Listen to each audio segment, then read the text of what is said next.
Ban dik ting ang jung win bo kuk sat ngir, but theo van fong tuk nyin. In 1986, the entire world was captivated by Crocodile Dundee. On screen, Paul Hogan embodied the image of a laid-back, rugged and free-spirited Australian man, someone who could overcome any danger with a charming smile. The film's success was so immense that it not only transformed his career, but also turned Paul Hogan into a global cultural icon. Yet 4 decades later, as he entered his 86th year, little remained of that heroic image from the glamorous silver screen. At his home in Venice Beach, Los Angeles, Paul Hogan is now an elderly man facing chronic muscle-wasting illness and the relentless aches that come with old age. Within the silence of his 4 walls, the glory of Crocodile Dundee has faded into distant, blurred memories. In the stillness of his later years, when fame no longer serves as a shield, a very different Paul Hogan emerges. A man confronting absolute loneliness, something that not even hundreds of millions of dollars in the bank can ease. His loneliness is not merely the result of aging, but the outcome of a turbulent personal journey in which he once seemed to have everything, only to gradually lose the most precious pieces of his life. When asked about the love of his life, Paul Hogan's answer at 86 is not a confident declaration, but a sigh filled with reflection and regret.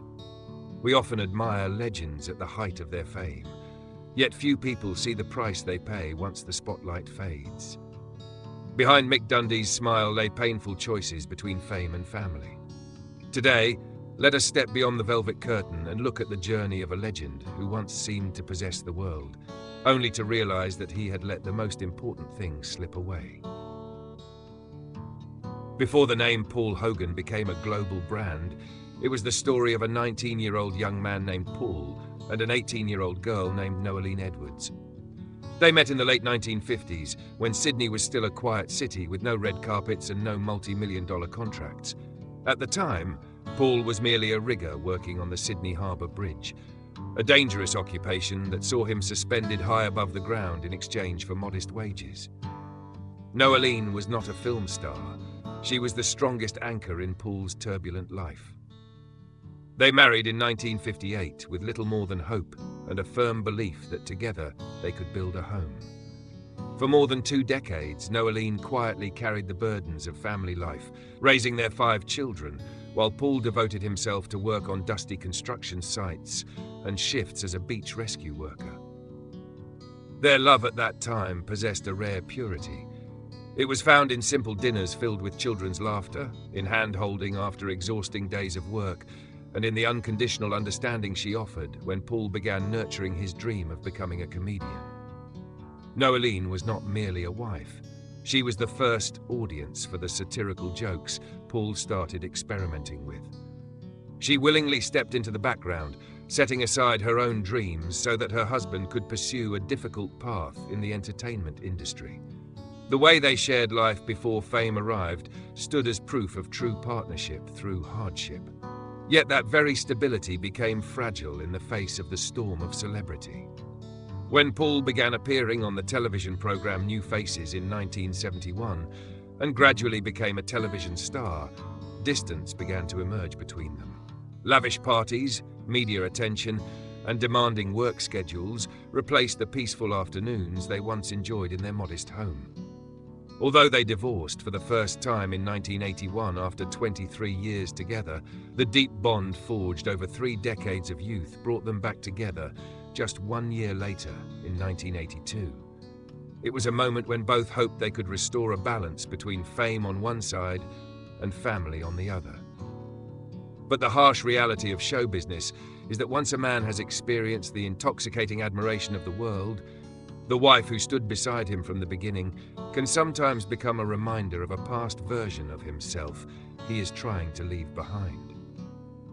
Their remarriage was not the start of a bright new chapter, but rather the final sigh of a love worn down by time and fame. If the years with Noelene were the bricks that built Paul's life, then 1985 was the year he took a sledgehammer to everything he had carefully constructed.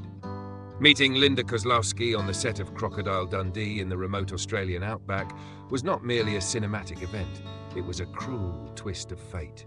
On screen, they were a perfect pair, an ideal combination of a rugged bushman and a sophisticated city journalist. Off-screen, however, their connection moved beyond professional boundaries. When the film became a worldwide phenomenon, generating hundreds of millions of dollars and bringing extraordinary fame, the price paid by the Hogan family became devastatingly high. The collapse came swiftly and dramatically, resulting in one of the most bitter celebrity divorces in Australian entertainment history in 1986. The tabloids missed no detail, and public opinion split into two camps, one sympathizing with the devoted wife who had been left behind, the other celebrating Hollywood's golden couple intoxicated by new love. Deeply hurt in a way that could never truly be repaired, Noelene bitterly told the media that she had given Paul the best and brightest years of her life. She had stood beside him when he had nothing, endured poverty with him, and then, just as he reached the pinnacle of success, he chose another woman. A woman who represented the glamorous world to which she had never belonged. The relationship between Paul and Noelene eventually became an unbridgeable divide. The saddest part was not estrangement, but complete silence. They did not speak to each other for the next 17 years. A family that once had 5 children and a home that had existed for nearly 3 decades was reduced to a silence filled with resentment. Paul Hogan, the man who once made the world laugh, traded his inner peace for the intoxication of a new romance. Looking back at the age of 86, perhaps that 17-year silence remains the wound that never fully healed, proof of a price that neither wealth nor fame could ever repay. In 1990, the wedding of Paul Hogan and Linda Koslowski appeared to be the perfect conclusion to a romance that had moved from film into real life. At the time, Paul was 51 years old and a global icon, while Linda, aged 32, was a talented actress at the height of her beauty. The public placed enormous expectations on their marriage, viewing it as proof that love could rise above all the controversies and pressures of Hollywood. Typ Neubandich Truk, however, this marriage quickly became an uneven stage. Throughout her career, Linda was constantly referred to by the media as Crocodile Dundee's girlfriend, a shadow so large that no matter how hard she tried, she could never fully escape it. Linda's promising acting career gradually narrowed as she chose to step back, prioritizing her role as a mother to their son Chance, born in 1998, and caring for their home in Hollywood. Linda's sacrifice was a noble act, but it also marked the beginning of her loss of self. She did not want to spend her entire life being remembered merely as the woman standing beside a famous funny man. The silence within their home did not stem from bitterness as it had in Paul's previous marriage, but from the gradual erosion of personal identity. Linda increasingly felt like a forgotten piece in the world of her extraordinarily famous husband. Living alongside a man who has become a monument is never easy. Paul Hogan was the center, the sun itself, and everyone around him, including his wife, was expected to revolve around that orbit. After 23 years together, Linda's sense of isolation reached its limit. In 2013, she filed for divorce. It was not a loud and dramatic shock like the one before, but rather a quiet liberation for both of them. Linda chose to leave and begin a completely new life, separate from the shadow of Paul Hogan. Only then did Paul begin to realize a painful truth. Fame had given him everything, yet it had also taken away the women who truly loved him for who he was, rather than for the glamorous name of Crocodile Dundee. Linda eventually found new happiness in Morocco, far removed from the spotlight of Hollywood, while Paul remained behind with the legacy that had already begun to fade with time.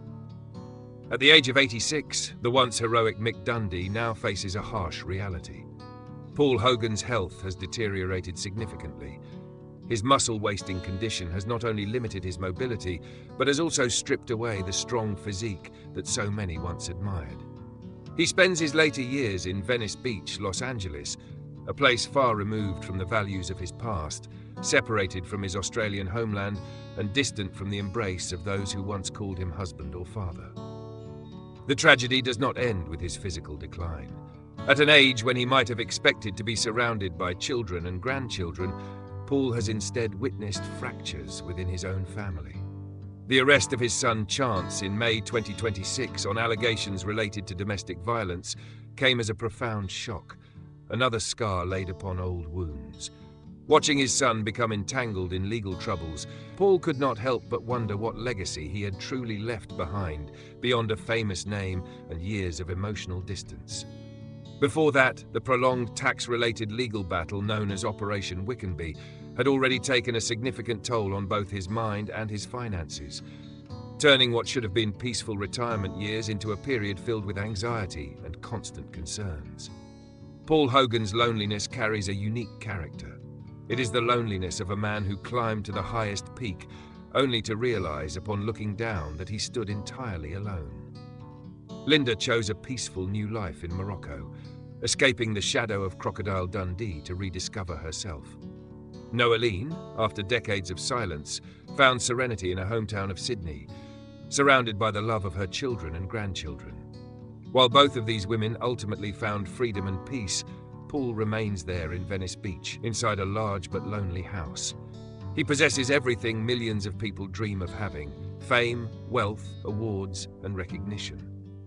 Yet when night falls, the only things left with him are memories of a distant past, memories of the women who passed through his life, and a question that has never received a complete answer. Who was truly the love of his life? At 86, long after the stage lights have faded and the applause survives only as an echo in memory, Paul Hogan has been forced to confront a harsh truth that fame could never answer for him. He once called Linda Koslowski the love of his life, but in the quiet reflection of old age, the line between the person one loved most passionately and the person destined to walk life's journey beside you begins to blur. Paul's acknowledgement of Linda carries the colors of intense passion and cinematic romance. Yet if true love is defined by shared beginnings, endurance, forgiveness, and unconditional sacrifice, then the presence of Noelene Edwards remains impossible to separate from the story of his life. Paul Hogan's tragedy does not lie in whom he loved. It lies in his inability to hold on to what was most genuine before fame clouded his judgment. He traded the stability of a complete family for the dazzling but fleeting brilliance of celebrity. Now, with everything far behind him, he seems to understand that the love of one's life is not necessarily the person one loved most intensely, but the person one failed to appreciate enough while they were still there.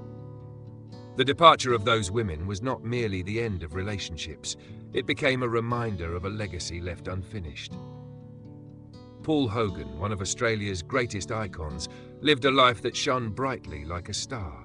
Yet the final chapter of that star's journey is marked by solitude in the darkness.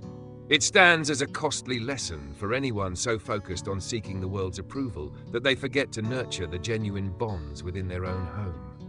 Paul Hogan's life serves as a reflection of the trade-off between extraordinary fame and inner peace. What do you think about his late-life realization? Is fame truly worth sacrificing the people who helped us build everything from nothing? Share your thoughts in the comments below. And don't forget to subscribe to the channel as we continue exploring the remarkable lives that exist behind the spotlight. Thank you for joining us on this journey.